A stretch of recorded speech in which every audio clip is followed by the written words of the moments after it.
FNTA now exists, the agreement has been signed, recognition has been granted. But here is what changes everything. FNTA comes with a 10-year review. That means this is not permanent autonomy, it is conditional. If it works, it stabilizes the region. If it fails, the demand for stronger autonomy may return, sharper than before. So the real question is no longer why FNTA was created. The real question is whether its design can survive 10 years of scrutiny, because institutions do not succeed based on announcement. They succeed based on structure. This is not a political recap. This is an institutional stress test. When the agreement was signed, the language was ambitious. The Union Home Minister called it a very significant day for a dispute-free Northeast, and assured that the Government of India will assist in the development of Eastern Nagaland and shoulder its responsibility. He also confirmed that the Ministry of Home Affairs will fund the new authority and bear the initial establishment expenditure. The Prime Minister described it as opening new avenues of opportunity and prosperity, and reflecting a commitment to peace, progress, and inclusive growth. The Chief Minister called it historic and carefully negotiated. And ENPO described it as the beginning of an administrative journey. These are powerful words, but governance is not measured in adjectives. It is measured in authority, finance, and execution. So what exactly has changed? FNTA does not create a new state. It does not redraw Nagaland's boundaries. It does not amend the Constitution. Instead, it redistributes administrative authority within the framework of Article 371A, while explicitly leaving that article untouched. That is deliberate. Statehood would have meant territorial division and national precedent. FNTA is a calibrated alternative. Autonomy without separation. Unlike sixth schedule councils, which enjoy a higher degree of insulation from state interference, an authority functioning under Article 371 operates within the broader administrative framework of the state. That means autonomy exists, but coordination with the state remains structurally embedded. Power shifts downward. Sovereignty remains intact. The compromise is structural, not territorial. But structure only matters if authority is real. The FNTA has been described as having executive, legislative, and financial powers across 46 subjects drawn from the concurrent list. That is a broad mandate for a non-sixth schedule body, but breadth does not automatically equal depth. The question is not whether powers are listed. The question is how independently they can be exercised.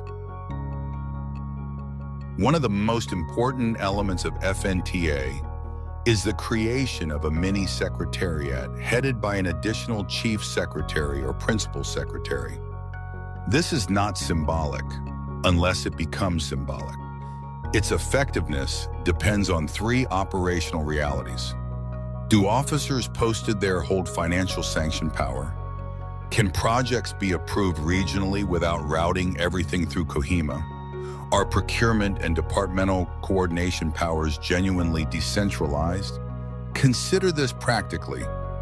If a road project once took 12 to 18 months for sanction because files move between district and capital, and under FNTA, that timeline reduces to 6 months, that is structural change.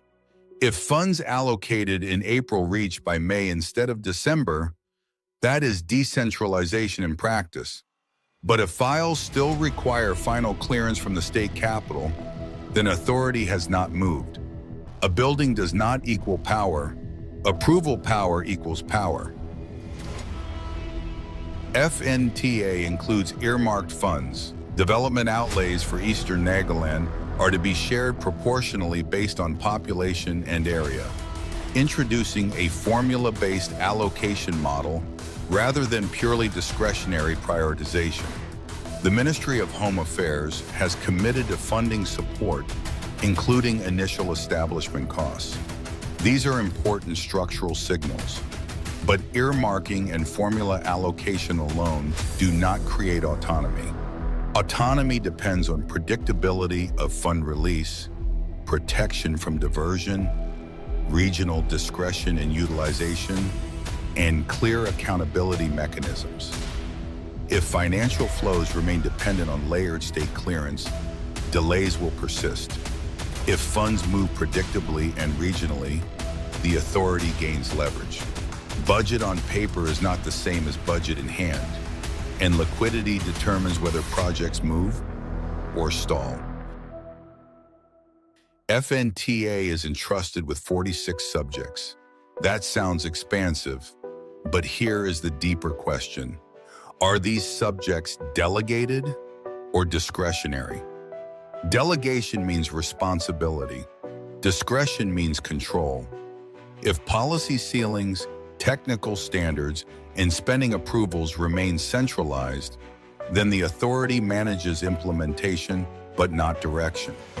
If planning priorities can be set regionally, based on terrain, access, and local realities, then the shift becomes meaningful. Development planning reflects perspective. FNTA attempts to change the perspective lens. Whether it succeeds depends on how much discretion accompanies delegation. FNTA does not remove MLAS. The region already accounts for roughly 1/3 of the 60-member state assembly.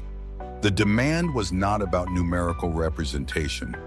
It was about control over execution. FNTA does not weaken the state cabinet, but it redistributes execution power. Representation remains statewide. Implementation becomes regionally concentrated. When execution authority moves, political equations adjust. Coordination between the authority and state departments will be critical. Without clear jurisdictional boundaries, duplication and friction can slow delivery. Autonomy inside a state requires administrative discipline, not just structural redesign. Eastern Nagaland lies in a sensitive frontier zone bordering Myanmar. Frontier governance is rarely only developmental, it is also stabilizing. The language used by national leadership, dispute-free Northeast, peace, progress, and inclusive growth, signals that stability and development are intertwined.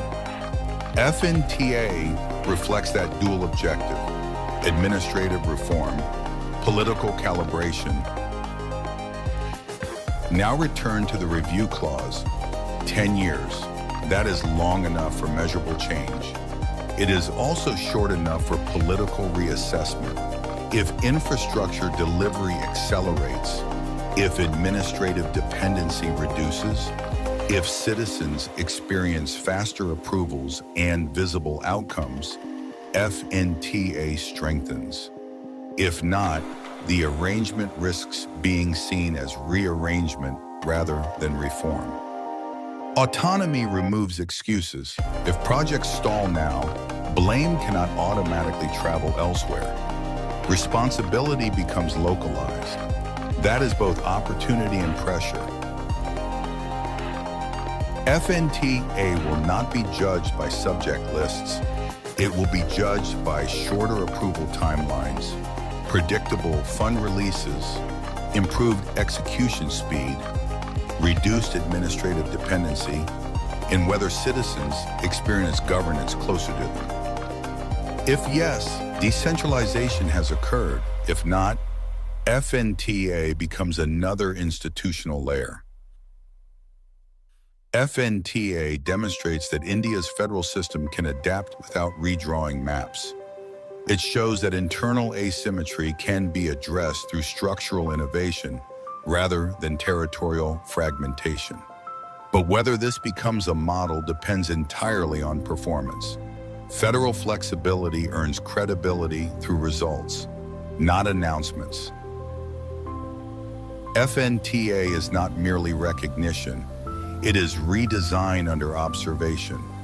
It combines autonomy without separation, executive, legislative, and financial powers without constitutional amendment, formula-based earmarked funds without an independent treasury, and a review clause that keeps the arrangement conditional.